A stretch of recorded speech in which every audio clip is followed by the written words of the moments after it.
Happy birthday. Thank you. Happy birthday to you Rupali. এরকমভাবে কিন্তু সবার কাছে এক এক করে উইশগুলো পেয়েছিলাম। আর তারপর তো মা কাটছিল, সবজি টবজি কাটছিল, পেঁয়াজ টেয়াজ কাটছিল মাংসর জন্য।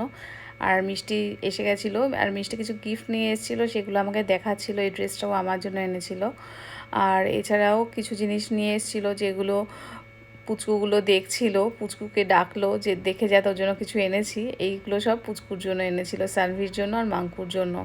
মাঙ্কু আর সানভি তো ভীষণ খুশি পেয়ে, ওরা তো ড্রেস পেলে তার কোনো কথা নেই। তো সেগুলো পরপর পরে পরে কিন্তু এক এক করে দেখছিল।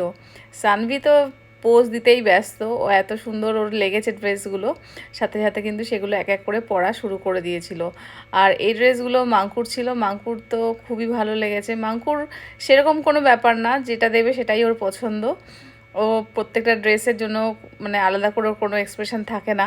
আর এগুলো ছিল হচ্ছে সালোয়ারের নিয়ে এসেছিলো, তো এগুলো ভীষণ সুন্দর ছিল। আর এদিকে তো সানভি ড্রেস পরে চটপট করে চলে এসছে, পোজ দিচ্ছিল। ওকে কিন্তু বলা হয়নি, নিজে থেকে এরকম ড্রেস পরে এরকম পোজ দিচ্ছিল।